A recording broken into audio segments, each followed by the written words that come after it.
اچھا ابھی باقی لوگ جو کیو میں بیٹھے ہیں وہ ویٹ کر رہے ہیں کال کا. میرا اوکے. صرف میرے اور بھی کافی سارے کوشچن ہیں. ایک کوشچن جو ہے وہ کافی ضروری ہے جو میں پوچھتا ہوں، پھر اس کے بعد چلتا ہوں.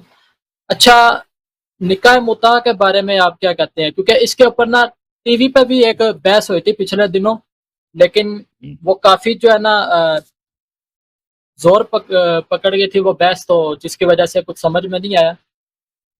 آپ اس کے بارے میں بتائیں، کیونکہ میرے تک جہاں تک جو بات دوستوں نے پہنچائی وہ یہ کہتے ہیں کہ اس کو بعد میں منع فرما دیا تھا. دیکھیں دیکھیں میں آپ کو بتاتا ہوں کس نے منع کیا تھا. کتاب صحیح مسلم ہے، یہ مسلم ابن حجاج قشیری نیشابوری کی کتاب صحیح مسلم، چاپ دار الفکر، یہاں پر کتاب النکاح، باب نکاح المتعہ. عبداللہ کہتے ہیں کننا نغزو، عبداللہ ابن مسعود فرماتے ہیں کننا نغزو مع رسول اللہ صلی اللہ علیہ وسلم، ہم رسول پاک صلی اللہ علیہ وسلم کے ساتھ جاتے تھے جہاد کے لیے. لیس لنا نساء، ہمارے پاس عورتیں نہیں ہوتی تھی. فقلنا الا نستخسی، ہم نے ان کو کہہ دیا کہ ہم کیسٹریٹ کرتے ہیں اپنے آپ کو، خسی کرتے ہیں. ہم جو ہیں عورت کے بغیر نہیں رہ سکتے، ہم اپنے آپ کو خسی کر دیں گے، کیسٹریٹ کرتے ہیں.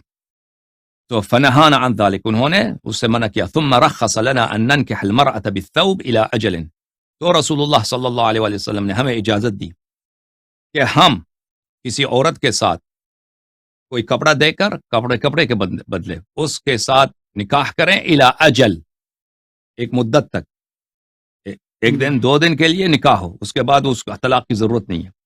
اچھا، ثم قرأ عبداللہ، پھر عبداللہ ابن مسعود نے اس آیت کی تلاوت کی ہے، یا ایھا الذین آمنوا لا تحرموا طیبات ما احل اللہ لکم، اے ایمان والو وہ طیبات جس کو اللہ نے حلال کیا ہے اس کو تم حرام نہ بناؤ. تو عبداللہ ابن مسعود نے کیا فرمایا؟ عبداللہ ابن مسعود آیت پڑھنے کا مقصد یہی ہے کہ اس کو پتہ ہے کہ بعض لوگ کہتے ہیں یہ حرام ہے، تو انہوں نے کہا کہ یہ طیب ہے، یہ طیبات میں سے رسول پاک صلی اللہ علیہ وسلم نے اجازت دیا، آپ اس کو حرام نہ بنائیں. پھر اگلے صفحے میں ملاحظہ فرمائیے، معاف کیجیے گا، اگلے صفحے میں بھلے سمعت جابر، یہ حدیث کی ہے کہ جابر ابن عبداللہ کہتے ہیں کننا نستمتع بالقبضة من تمر والدقیق، ہم ایک مٹھی بھر کھجور یا آٹا، کھجور یا آٹا دے کر متعہ کرتے تھے. اچھا، الایام علی عہد رسول اللہ صلی اللہ علیہ وسلم و ابی بکر، سارا زمانہ پیغمبر صلی اللہ علیہ وسلم کے زمانے میں اور ابو بکر کے زمانے میں تو ہم کرتے تھے، یہ جائز تھا. حتی نہا عنہ عمر، پھر عمر نے منع کیا ہے. تو ٹھیک ہے نا، ایک چیز ہے جائز ہے، اللہ اور رسول صلی اللہ علیہ وسلم نے نہیں نے کیا، عمر نے نہیں کیا ہے. یہ ہمارا موقف ہے متعہ کے مطابق. بہت مہربانی میرے بھائی، خدا آپ کو عزت دے. Thank you sir. ٹھیک ہے جی، اللہ حافظ. تھینک یو میرے بھائی. اللہ حافظ، اللہ حافظ، سلامت رہیں. اچھا، ہمارے پاس ایک اور کالر ہیں، ان کو لے کے آتے ہیں.